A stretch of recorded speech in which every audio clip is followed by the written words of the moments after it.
El viejo mundo se muere, el nuevo tarda en aparecer, y en este claroscuro surgen los monstruos. Esto escribió el viejo Sardo cuando en Europa se alzaban las fuerzas oscuras que pondrían en riesgo al mundo en los años 30 del siglo pasado. Hoy nos encontramos en la misma situación. Peligros y esperanzas se juntan para hacer del futuro algo incierto. Acompáñenos en este viaje para comprender en qué punto de la historia nos encontramos y avisorar un nuevo horizonte que deje atrás los peligros de nuestra época. Esto es El Mundo en Claroscuro.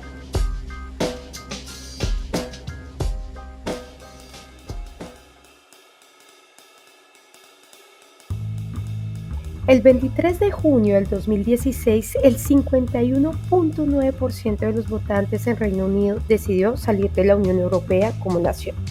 Así pues, comenzó un proceso de aproximadamente 2 años, en el que se dieron las negociaciones necesarias para que esto se convirtiera en realidad. Este hecho dio a quienes proponían la salida de los Estados-nación de la Unión Europea. La francesa Marine Le Pen fue un ejemplo de esto, quien vio en el Brexit una posibilidad de exaltar el nacionalismo característico de su fuerza política extrema derecha. Por otro lado, hubo quienes propusieron la refundación de la Unión Europea bajo otros principios. El Brexit obligó a recomponer las relaciones entre el Reino Unido y el resto de los países europeos. Por otro lado, recientemente Angela Merkel, quien estuvo en el poder alemán por más de 10 años, dejó su cargo dándole paso a Olaf Scholz, quien pertenece al Partido Socialdemócrata y gobernará junto a los Verdes y el Partido Democrático Libre, lo que podría indicar un posible cambio en Alemania que repercuta en Europa. Ambos hechos, Brexit y la salida de Merkel, son dos de los hechos políticos más importantes en Europa de los últimos años. En la conducción, Angie Ordóñez, en la producción, Sergio Hernández. Esto es El Mundo en Claroscuro y hoy hablamos del Brexit y el cambio de gobierno en Alemania.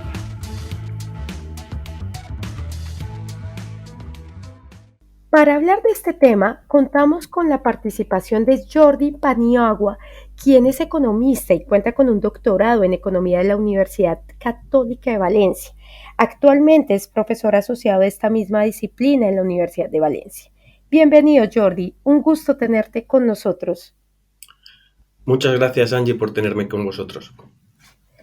En este podcast siempre nos gusta comenzar por lo más básico. Esto con el objetivo de lograr un entendimiento común entre nosotros y los oyentes. En este sentido, ¿a qué nos referimos cuando hablamos del Brexit?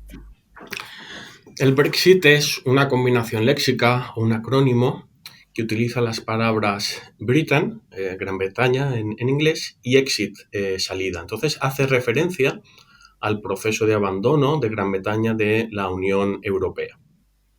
Es un proceso que, como bien has dicho, tuvo su punto de culminación en el 2016, cuando la mayoría de los electores apoyó el Leave. Solo había dos opciones, Leave or Stay. Una de ellas era apoyar la salida de la Unión Europea y la otra era el quedarse en la Unión Europea.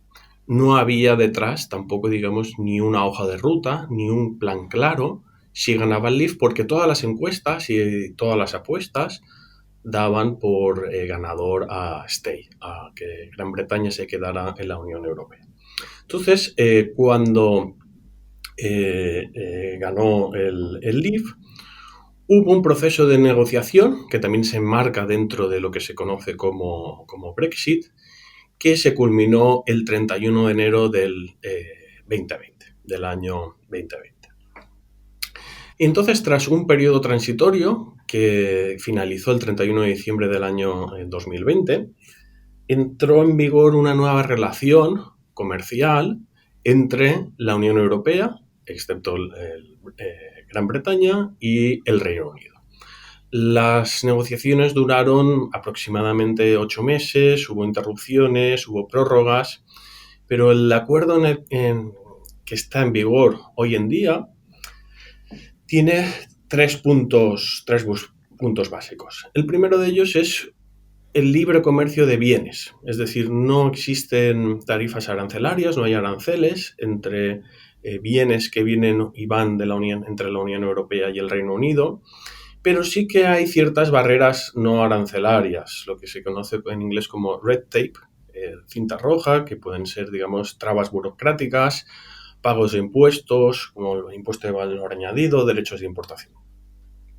Ese es el primer pilar del acuerdo del Brexit. El segundo pilar sería un acceso limitado al mercado de servicios. Hay ciertos servicios que se pueden prestar de manera libre entre la Unión Europea y el Reino Unido, como por ejemplo los servicios digitales, los viajes de negocios, pero hay otros servicios y de manera muy importante para el Reino Unido, porque tiene una ventaja comparativa a la hora de exportar servicios y sobre todo los financieros, no existe una libre integración de provisión de servicios financieros y, muy importante, las profesiones, por ejemplo, los médicos, los abogados, enfermeros, no se reconocen mutuamente de manera automática como hasta la fecha. Es decir, un médico francés que quiere ejercer en el Reino Unido tiene que pasar por todo un proceso de reconocimiento de su título que puede tardar años. El tercer pilar es en cuanto a la circulación de personas, es decir, se ha abolido la libre circulación de personas entre el Reino Unido y la Unión Europea, es decir, hay que disponer o de un visado, de la extensión de un visado y, por supuesto, pues el Reino Unido no participa en los programas de fomento económico de la Unión Europea, de investigación y, por ejemplo, de intercambio de estudiantes. Todo esto, este proceso que empieza en la votación del 2016 y que acaba, digamos, con este acuerdo comercial, es lo que entenderíamos como Brexit. De acuerdo, entonces, teniendo en cuenta esta definición, ¿cuáles fueron las principales motivaciones u razones para por qué el Reino Unido decidiera salir de la Unión Europea? Sí, vamos a distinguir entre tres grandes motivos. El primero sería histórico. Hay que también entender que la votación, el referéndum del 2016 no fue el primer referéndum, es decir, ya hubo un referéndum antes, en el año 1975, preguntando básicamente la misma cuestión, si debería el Reino Unido permanecer o no en la Unión Europea, y ese referéndum pues salió por mayoría el permanecer en la Unión Europea. En el año 75 es básicamente 2 años después de la incorporación en 1973 del Reino Unido a la Unión Europea. Es decir, ya hay toda una corriente histórica de un sentimiento nacionalista de soberanía que se opuso a la Unión Europea desde el Reino Unido por diversos factores.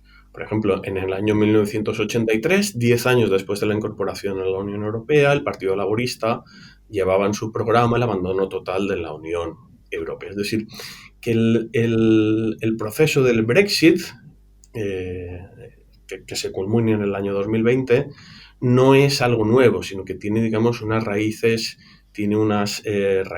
históricas. Podemos pensar, por ejemplo, en la reunificación alemana. Saben que en el año 1989 pues, cae el muro de Berlín, luego se reunifica las dos Alemanias y coincide justo en el tiempo, en el año 1992, con la incorporación y la salida de la libra esterlina, la moneda que utilizan en el Reino Unido, al sistema monetario europeo. El sistema monetario europeo es el antecesor del euro. Las monedas de los distintos países de la Unión Europea se comprometían a fluctuar dentro de unas bandas prefijadas por los gobiernos europeos en aquel momento. Es decir, que había un nivel de certidumbre en el tipo de cambio. En cambio, al integrar Alemania del Este en la República Federal Alemana, el tipo de cambio entre el marco occidental y el marco oriental se estableció 1 a 1 cuando la paridad económica real no era 1 a 1. Y esto provocó, digamos, una tensión inflacionista que el Bundesbank trató de aminorar elevando los tipos de interés al 10%. Y esto provocó que la libra esterlina se depreciara un 10% y provocó la salida de la libra esterlina de este sistema monetario, y también pues eso explica por qué, digamos, luego cuando a principios de siglo se estableció el euro, pues los británicos decidieron permanecer alejados de este sistema de pagos que tenemos en Europa. Se cuantifica las pérdidas por esta depreciación entre 4.000 y 6.000 millones de euros, simplemente por esta causa de la salida del sistema monetario europeo. Es decir, que existe una percepción negativa, sobre todo a la hora de las finanzas, que puede estar, digamos, basada o no en hechos reales, pero influye en esta tendencia histórica, en esta tendencia, digamos, en este sentimiento nacionalista de suponer que la pertenencia a la Unión Europea ha sido, digamos, negativa para los intereses británicos. Esta sería, digamos, la primera explicación. El segundo factor sería un factor técnico, un factor técnico de cómo se ha diseñado la votación. Es decir, a la hora de diseñar un sistema de votación complejo, por ejemplo, pues la permanencia o no a un acuerdo de más de 20 años con unas implicaciones a niveles no solo económicos, sino sociales, políticos, requiere de mucha información y requiere sobre todo de un plan de ruta para que el votante tenga una información transparente acerca de lo que está significando su voto, ¿no? Es decir, cuando se deposita la papeleta, leave or stay, el votante no tenía suficiente información para entender o para poder prever lo que significaba, las consecuencias que tendría su voto. Por ejemplo, sería muy, muy complicado pues hacer una votación para preguntar de qué manera tiene un cirujano cardiovascular operar a un paciente o no. Es decir, los que no somos cirujanos, pues poca información podemos tener acerca de esa pregunta, y necesitaríamos, digamos, casi pues un curso avanzado en medicina para entender lo que significa, entender las consecuencias de operar de una determinada manera u otra. Es decir, había falta de información, y esto, digamos, es una característica técnica.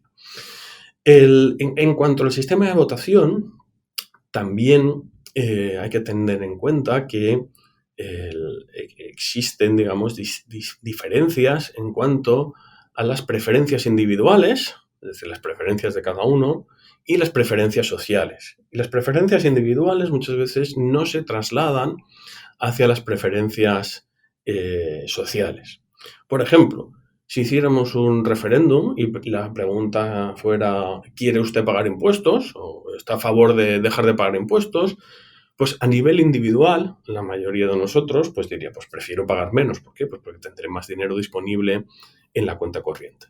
En cambio, estas preferencias individuales no casan con las preferencias sociales, porque después queremos tener carreteras, queremos tener educación, queremos poder financiar los servicios públicos, y esto no es posible sin los impuestos. Es decir, que las preferencias individuales no coinciden con las preferencias sociales en determinadas áreas, ¿no? Y en el caso del Brexit, pues es así, ¿no? Es lo que se conoce como el teorema de la imposibilidad o la paradoja de Condorcet. Junto con estas características técnicas también está, a la hora de la votación, podríamos definir pues, el espíritu de los tiempos, ¿no? En alemán el Zeitgeist. La contestación, el descontento con el establishment. Es decir, cuando se va a depositar la papeleta, muchas veces no se piensa, también junto con la falta de información, con la pregunta en sí, sino que se establece, digamos, como un plebiscito al partido o a la persona que promueven la pregunta. Como, por ejemplo, podríamos pensar, y hay 3 votaciones el año 2016 que son paradigmáticas en este sentido, como por ejemplo en Colombia, la votación sobre los acuerdos de paz con la FARC. Muchas veces pues, el resultado fue negativo a este acuerdo, pero no tanto pensando en la pregunta en sí, sino también en quién hacía la pregunta o de qué manera, digamos, venía motivada esa pregunta.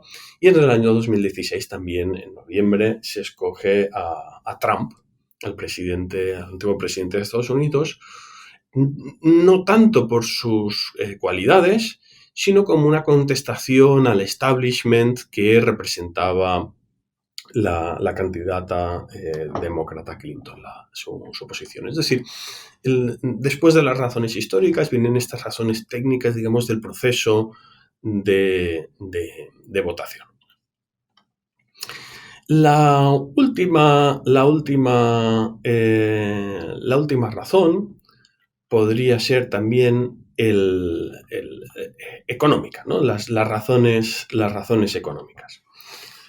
La permanencia, digamos, a una entidad económica superior, es decir, la integración económica, lo que comúnmente se puede denominar como globalización, ha tenido grandes avances a nivel de renta de las personas, de bienestar, pero también ha tenido, y eso es una cosa que sabemos los economistas que nos dedicamos a la economía internacional, ganadores y perdedores. Es decir, estamos hablando de la desigualdad.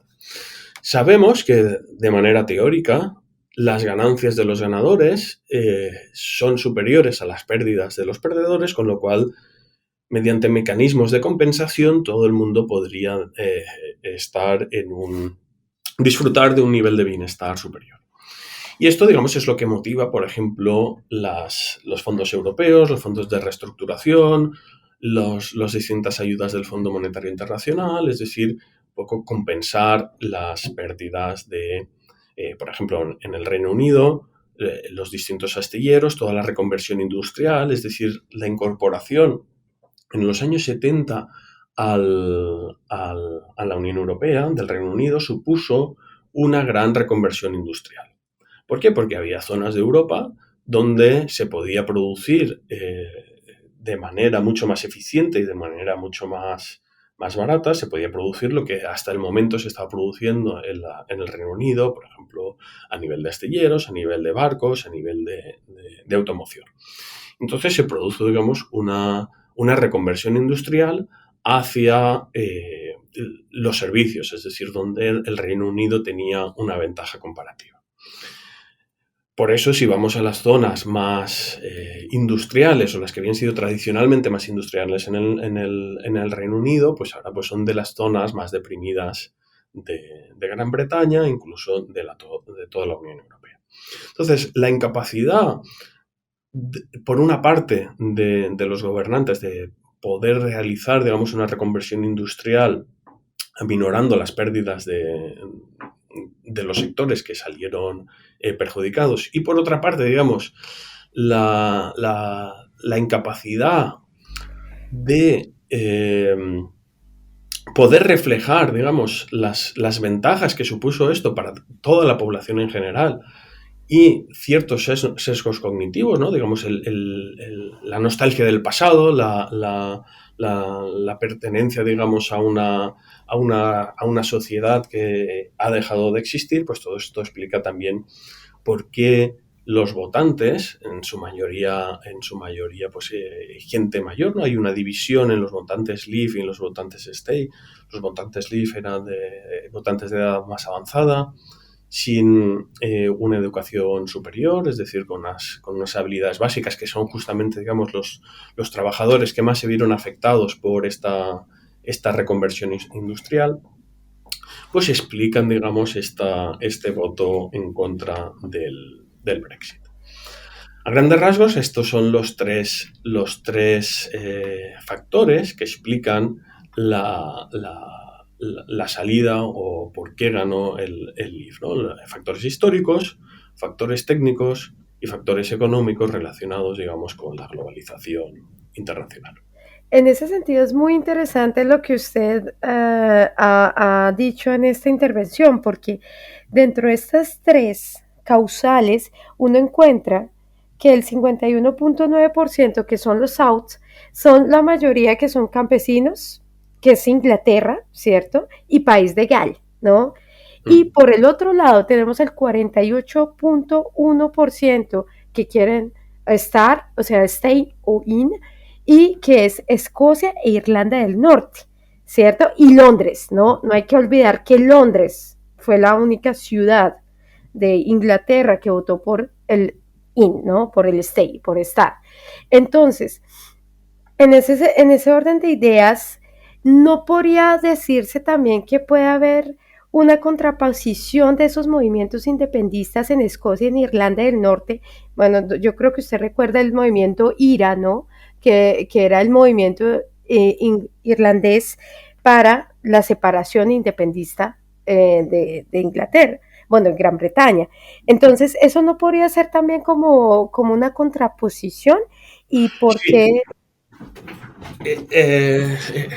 es cierto, porque en el año 2014, justamente 2 años antes del referéndum del Brexit, se produce en Escocia, una región al norte de Gran Bretaña, un referéndum para la secesión de Escocia del Reino Unido. Es decir, se votaba, digamos, un leave or stay, de permanecer o no permanecer en la Unión Europea, sino una región británica dentro del Reino Unido. El resultado del referéndum fue que la mayoría de los habitantes de Escocia preferían permanecer dentro del Reino Unido. El primer ministro británico en ese momento, James Cameron, era un ministro Tory, un ministro del Partido Conservador. Pensó, visto el resultado y supongo que con las encuestas en la mano, pensó que sería adecuado zanjar de una vez por todas esta, digamos, tendencia histórica, que también es un poco tendencia partidista, es decir, normalmente el Partido Laborista era más anti-Unión Europea y el Partido Conservador era más proclive a permanecer en la Unión Europea. Pues Cameron quería, digamos, pasar a la historia como el primer ministro que zanjó definitivamente, o al menos durante una generación, la salida de Escocia del Reino Unido y la permanencia del Reino Unido en la Unión Europea. Entonces, digamos, hizo una apuesta intentando emular, ¿no? Su visión era pues que si los escoceses habían votado permanecer en la en el Reino Unido, perdón, pues que los británicos pues, votarían en el mismo sentido. Y por supuesto, pues le salió el tiro por la culata y seguramente pasará a la historia como uno de los peores primeros ministros del Reino Unido, justamente por las consecuencias negativas que ya está empezando a tener el Brexit en la vida de los británicos. En ese sentido, pues sigamos con la siguiente pregunta. Y nos vamos a enfocar sobre esas consecuencias económicas. Entonces, ¿cuáles han sido esas consecuencias que se han dado a raíz del Brexit? Porque ya empezamos a verlas, ¿no? Con el tema del visado, ya empezamos a verlo en ciertos sectores desde el otro lado, ¿no? Desde Europa continental. Pero quisiera que me contara un poco más cuáles han sido esas consecuencias para esos votantes, ¿no? Que también fueron parte de los grandes perdedores en términos económicos. Exactamente, sí, y es interesante como, digamos, estas 3 votaciones que hubo en el 2016, como de hecho el votante puede votar contra sus propios intereses, ¿no? Es decir, vota por opciones que pueden perjudicar sus propios intereses, pues ya bien sea sociales, económicos, etc. Hay que entender lo que el profesor Dani Rodrik acuñó como el trilema de la globalización. Es decir, en un mundo globalizado existen 3 vectores que serían la globalización económica y de lo que ello se desprende a nivel de renta, a nivel de bienestar económico. Luego, la soberanía nacional, es decir, la capacidad de los países de gobernarse de manera autónoma. Y el índice o la calidad democrática. Es decir, estos 3 vectores hoy en día, en el mundo de hoy, no se pueden dar los 3 a la vez. Es decir, de estas 3 patas que tiene el mundo de hoy en día, podemos escoger 2 de ellos, pero no podemos escoger los 3 a la vez. Es decir, no puede haber ningún país que tenga las ventajas económicas de la globalización, que tenga una soberanía nacional plena, es decir, que no renuncie a parte de su soberanía nacional y que sea una democracia plena. Por ejemplo, China pues ha escogido la globalización económica, es decir, crecimiento económico, derivado de las exportaciones, las importaciones, la inversión y soberanía nacional. Entonces, ¿a qué ha renunciado? Pues ha renunciado a la democracia. El Reino Unido, digamos, dentro de esta elección, es un país eminentemente democrático, donde el índice de calidad democrática es de los mayores del mundo. Ha escogido la avenida de la soberanía nacional y ya que ha tenido que renunciar a las ventajas de la globalización económica. Los estudios en este sentido, al principio eran simulaciones y ahora, digamos, ya empezamos a tener, después de 2 años, datos concretos sobre las consecuencias que ha tenido el Brexit en distintos ámbitos económicos. Pues, por ejemplo, se podrían cuantificar una reducción del Producto Interior Bruto per cápita entre 1,3 puntos y 2,8 puntos, es decir, aproximadamente un 3% del PIB por cápita. En cuanto a la inversión extranjera directa, se ha reducido en un 22% la inversión extranjera directa en el Reino Unido y ha habido muchas salidas, sobre todo empresas que querían permanecer dentro de la Unión Europea hacia el continente europeo. Y esto pues ha reducido aún más el Producto Interior Bruto, normalmente en un punto, es decir, ya estaríamos pasando de los 3 puntos casi a los 4 puntos. Y si tenemos en cuenta también a la migración, es decir, se ha reducido enormemente la migración justo por temas de visados, ¿no? Por temas de reconocimiento de títulos profesionales, se ha reducido la migración hacia el Reino Unido y esto, digamos, ha provocado también, según los últimos estudios, pues un descenso de aproximadamente 3 puntos del Producto Interior Bruto. Se ha reducido también el acceso a los fondos de investigación. La Comisión Europea dispone de grandes fondos para la investigación, además de fondos de reconversión industrial. Justamente lo que hablábamos antes, ¿no? Las zonas que más fondos han recibido, también son las zonas más deprimidas, son las zonas que más votaron paradójicamente, por el Brexit. Y por último, una dimensión a lo mejor que no cuenta tanto a corto plazo para el Producto Interior Bruto, pero sí más a largo plazo, es la pérdida de estudiantes, la pérdida de atracción del talento. Es decir, el Reino Unido, las universidades del Reino Unido, la educación superior en el Reino Unido era un polo de atracción de las mentes más brillantes, sobre todo de la Unión Europea. Pues desde el año 2016 ha bajado un 14% las matrículas de estudiantes provenientes de otros países de Europa en el Reino Unido. Con lo cual, si contamos que el gran pilar del crecimiento económico hoy en día pues son las ideas, son la capacidad de generar nuevos productos, nuevas ideas, nuevos servicios, pues por un 14% menos de estudiantes brillantes, pues normalmente pues se perderá pues, en términos similares a largo plazo en generación de nuevas ideas, nuevos servicios, y eso pues se traducirá en una menor renta previsiblemente. También hay que agregar que Inglaterra, o bueno, el Reino Unido, sobre todo Inglaterra, era también destino para estudiantes para estudiar inglés, ¿no? De la Unión Europea, y ahora están migrando, o sea, a los Estados Unidos, o sea, también a Australia, Nueva Zelanda y todos esos países, ¿no? Eso, en Francia se ha dado mucho ese tipo de migración estudiantil. Sí, y también a países como Malta, ¿no? que se ha especializado en el aprendizaje de inglés como segundo idioma, y por supuesto, sí, Lo que también hay que tener en cuenta es que es más costoso para un europeo viajar a Estados Unidos o viajar a Australia que internamente dentro de la Unión Europea. Pero por supuesto que esto también puede ser un punto a tener en cuenta. Y de hecho, justamente el único país que tenía como idioma oficial el inglés dentro de la Unión Europea era justamente el Reino Unido, porque el idioma oficial de Irlanda era el gaélico. Entonces también hubo, digamos, que hacer una enmienda a los distintos idiomas oficiales dentro de las traducciones de la Unión Europea para volver a introducir el inglés como idioma oficial, ¿no? Porque si no se hubiera hecho nada, la salida del Reino Unido hubiera supuesto también que los documentos europeos, los documentos oficiales de la Unión Europea hubieran dejado de traducirse al inglés, ¿no? Pues,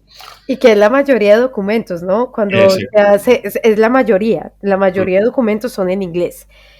Entonces, es bastante, Y, bueno, y también esto ha supuesto no solo, digamos, una pérdida para los residentes británicos, sino también para la gran colonia de residentes británicos en el sur de Europa, especialmente en España, en la costa del Mediterráneo. Existen grandes colonias, sobre todo de jubilados británicos, que, digamos, han tenido que o bien nacionalizarse en su país de acogida o disponer de seguros médicos privados, porque, claro, la provisión de salud, de seguridad social para estos ciudadanos, pues ha dejado de tener validez, ¿no? Pues, sí, que eso también ha sido las no libre circulación de personas dentro del continente. sí, no solo por eso, sino por dentro de los países de la Unión Europea, digamos, hay como un reconocimiento mutuo de los servicios sanitarios. Sí, de la Carta Europea, ¿no? La Carta, sí, Exactamente, digamos, un ciudadano francés con una tarjeta sanitaria europea le pueden atender en cualquier a hospital cualquier dentro de hospital.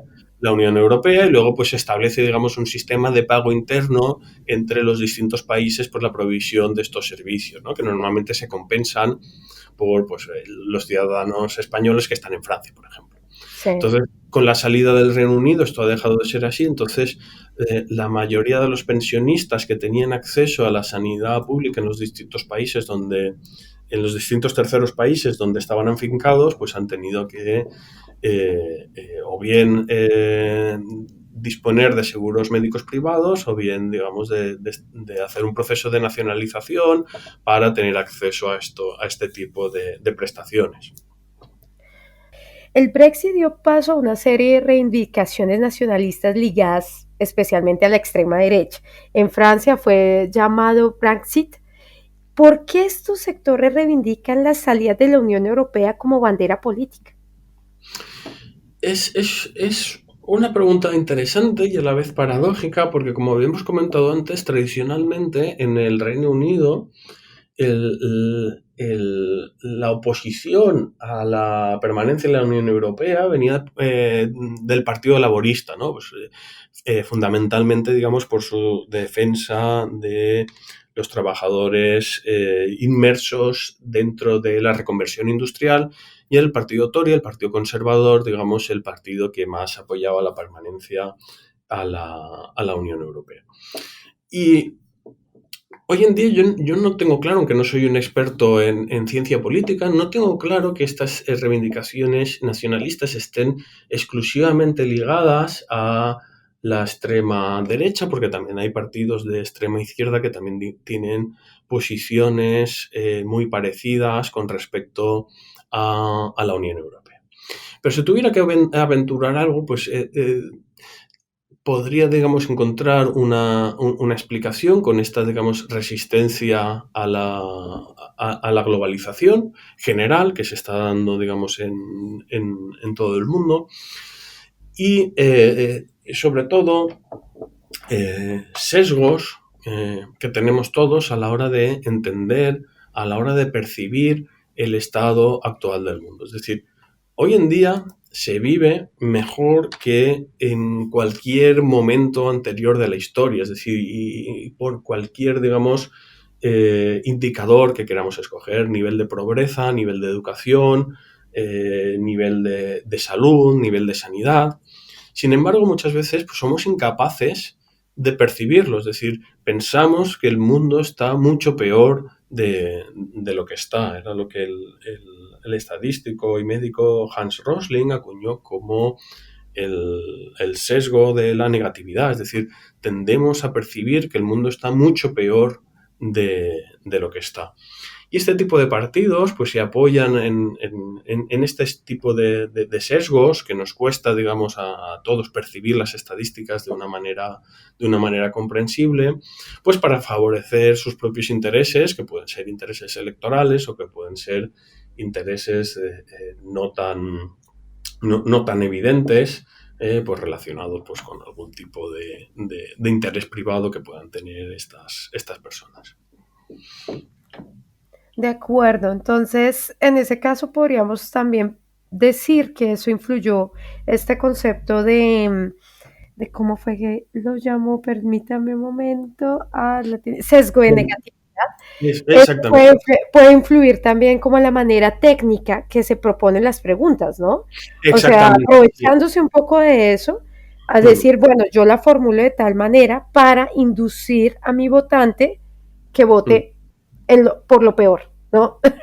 Exactamente, sí, porque nos cuesta, digamos, nos cuesta y también las noticias con a las cuales accedemos, no suelen encabezar los periódicos diciendo, bueno, pues que menos de un 10% de la población mundial vive con menos de $10 al día. Es decir, son pequeños